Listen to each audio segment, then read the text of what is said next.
I'm gonna try the drone. Oh, I stuck it on, yeah. Oh, there's a tank on it.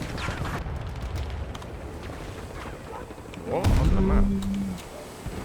I'm actually under the map. Oh, my C4 went off, Ben. Look at that. 43 kills. Really need to get C4 on this goddamn. Explosive is on! But I need to take.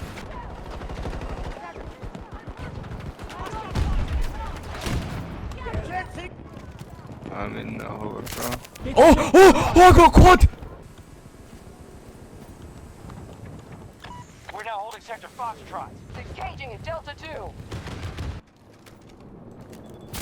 2. No way, Ben. I done it. Whether you need a fortified position dealt with, or want to leave a mark in the kill feed or on the enemy's list of embarrassing deaths, Casper has got you covered. So sit back and enjoy the show. Hey everyone, and welcome to the channel. Today we'll be taking a deep look at Battlefield 2042's ghillie-cladded recon specialist, Casper. On the surface, Casper's abilities may come across as quite laid back and bland compared to wallhacks or a grapple gun. However, his drone can be used to take out even the heaviest of armoured vehicles in one fell swoop, as some of you guys might have seen within your own playtime, and perhaps that's even the reason why you're here. And well, we'll get to that strat soon enough, but for now, let's begin with Casper's passive ability, Movement Sensor.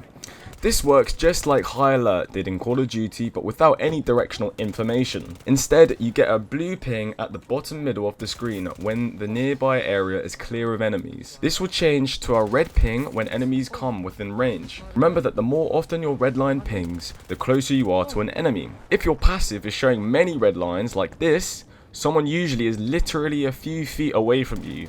Just be wary as you may be picking up enemy armor. This passive is supposed to alert players to nearby enemies while using the drone, but of course can come in handy while storming objectives when you need to track down that one player stopping your entire team from capturing an objective. Furthermore, sniping at range can also be benefited by players like myself who get too attached to their scopes, leading to a knife being plunged in our backs. But with Movement Sensor, you should have a rough idea when players are approaching your position. Your Recon drone can also be of use in this situation, as you can try to manually locate where exactly the pinged enemy is. Speaking of the Recon drone, as innocent or as pathetic as it may seem, it will always be your best friend and the enemy's worst nightmare in the right hands. The drone has a range of 250 meters before losing signal or connection, and is supposed to be a reconnaissance tool to spot enemies for your team to follow up on.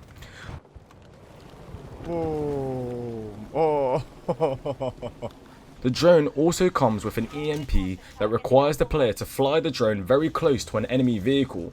Once close enough, however, players can lock on and shoot an EMP that will temporarily shut down both offensive and defensive capabilities. This leaves the enemy armor very exposed to any follow-up damage. I aim to EMP vehicles when I have my team nearby, as like an EMP a particularly annoying hovercraft or tank, and my team can and usually does take care of the rest. Now it's time to show the drone's full potential. Are you tired of vehicles ruining your game?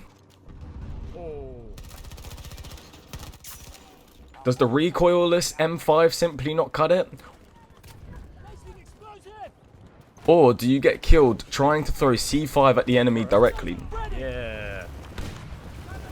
Yeah, look at that C4. Well, maybe you should have bought Vanguard instead of Battlefield. If that's no longer an option, well, I have a better solution for you. Boom! Oh, So that quad- shit! That's why I love was this sick. Battlefield. By simply adding C5 to your drone, 1 piece for enemy foot soldiers, 2 pieces for light armor, and 3 pieces for heavy armor, you too can erase any vehicle currently ruining your hard day of grinding proximity grenades, which we'll also cover shortly. After rigorous experimentation, I worked out the best strategy to detonating the C5 drone. By taking a page from the history books of the Imperial era of Japan, I turned my harmless best buddy into a deadly EMP kamikaze warrior, undeterred by even the deadliest of opponents, striking fear and confusion into the hearts of my enemies as they realized they could be spotted from anywhere and obliterated within an instant. Tango down. Yeah, if you smash the drone, like, just fly it really hard into the tank, it just detonates a C4, and then it comes up like that, a drone. Becoming another faceless victim in the war against unmanned aerial vehicles. No more would I have to watch helplessly as the enemy armor tore through my support group. There you go, I got him. That C4 strat with the drone is too broke. No more was my drone just another idle observer to the atrocities committed by hill camping tanks. For now, this drone is the biggest threat hidden in plain sight to enemy armor. So basically, you throw C5 at the drone, you find your prey, you ram the drone into your prey, and boom, triple kill. And please don't hesitate to lay out your feats in the comment section below, as I'm sure we'll all appreciate a good story. When it comes to grenades, there really is no competition. Until DICE somehow works out a balance, the proximity grenade is by far the strongest grenade for you to take, as you can farm assist to level up incredibly fast, which will allow you to access the best guns and the bolts, which I'll cover in another video. But in case you hadn't noticed, assists and kills both earn 50 XP respectively, meaning that if someone in your team is popping off getting kills left, right and centre, well guess what? You too can earn the very same XP without even firing your gun. By spotting people with your drone or with proximity grenades, each assist you earn will give you the same amount of XP as your friend who killed your spotted enemy, except you actually get more XP as spotting an enemy bags you 5 XP, so technically you'd earn 55 XP per enemy you spot, not to mention the many intel ribbons you earn. To maximise the proximity grenade strategy, I take an ammo crate with me to refill ammo, but also to get more proximity grenades to increase my rate of assists per minute, or however you want to work it out. This does mean that you won't have access to the legendary C5 as you have ammo instead, but this for me is when the drone's EMP shines the most and gets the most attention. An alternative choice after the proximity grenade gets nerfed or even removed again includes the smoke grenade, as it provides visual cover when crossing open terrain, allowing for aggressive pushes, especially in breakthrough. They can also allow you to get off revives on squad mates, so if you're using a healer operator, smokes work extremely well. Smokes most famously though are used for the occasional ninja vanish, which can work especially well in conjunction to Casper's Ghillie suit. In terms of actual gear, you might have realised I like to use C5 with my drone, which has now become the gold standard when I play Casper. However, if you're looking for a more aggressive build and you're playing solo, aside from the ammo crate proximity mine strategy, I'd highly recommend running a medical crate or a med pen to help sustain your health while in gunfights. My other recommendation for a team-based aggro build would be the insertion beacon, as this saves you and your squad mates countless minutes of spam clicking spawn points or having to run long distances from a spawn point to an objective. The anti-tank mine could also be another good option for game modes like Breakthrough, with many players being funneled into small corridors. However, I've tried placing an anti-tank mine on a drone and unfortunately they act like two magnets repelling one another. When it comes to guns, DICE has truly spoiled us this year. Ranged weapons are highly recommended for Casper, as naturally you sometimes want to take shots at those you've spotted with your drone, and so the best weapons in those situations are snipers like the DXR1 and the NTW50 that can one shot to the body or be used against tanks. High damage ARs such as the SFAR or AC42 can work at medium range if you can hit your shots, as the accuracy on ARs seems to be pretty bad at the moment, but may be buffed in future, so keep that in mind. Marksman rifles like the SVK can also serve well as a long to medium range engager, allowing you more options in the huge maps we've got so far. Even an LMG can come in handy with higher ammo capacities. For those like myself who play objectives or prefer indoor close quarter fighting, pretty much all of the SMGs are optimal choices with their increased mobility and handling.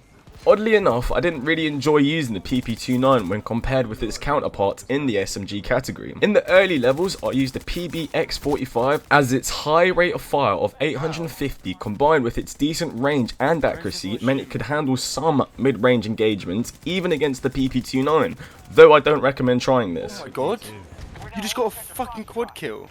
As I said, I wasn't a fan of the PP29, as in close ranges where I play most often, shotguns and high rate of fire guns like the MP9 and K30 absolutely destroy the PP29s, so as long as you can hit your shots. Although, the more you level up the MP9 and K30, the larger the magazine sizes you unlock, and so the more effective the guns become. Oh, And now, at a level of 65, with a choice of every weapon and gadget available at my disposal, my personal choice is a K30 with proximity grenades and an ammo crate. An additional note is that a silencer always works well in close quarter combat, especially when used in tangent with Casper's passive movement sensor. This means you're always aware of enemies around you while giving as minimal intel for your enemies to work with, and with the newly added plus system, you can take on and off suppressors very quickly, which has become my favourite new feature of Battlefield 2042, aside from calling in vehicles at any position in the map. You control the road to destination. Casper is one of those characters who can slide into a gunfight either headfirst or from a flank, who can rely on his passive to keep track of nearby enemies while simultaneously enabling him to pounce on unsuspecting prey. He's able to dip in and out of fights to use his drone to gather further intel on the whereabouts of the enemies for either himself or his team to act upon. Within a close quarters setup, I like to throw 2 proximity grenades off of a spawn to get intel of the area around me. I'll usually throw one to the left and one to the right to get max coverage on the area that I'm about to go fight with them. Immediately after this, I will place an ammo crate to get a 3rd proximity grenade, in which I will hold on to until I wander out of range of my first 2 proximity grenades, at which point I will throw that proximity grenade toward wherever I think or I know enemies are, and will play off of flanks to get in close and cut down a team from behind and from within, as this truly is the strongest and most busted item in Battlefield 2042. And as someone who has been using proximity grenades for a wee while now, I can positively say that they completely break down the flow of the game and should really be nerfed, as everyone on either team has constant knowledge of where everyone is, in which makes flanking or opting for stealth almost impossible, but not completely. In Breakthrough, I'll spawn as close to the action as possible and throw 2 proximity grenades, as I said before, immediately one to the right and one to the left, ensuring I get max coverage. I'll arm the drone with explosives before having an aerial look with my drone at where the enemies are most fortified and what seems to be causing my team the biggest issues. So as in this clip, I opt to take up the tank.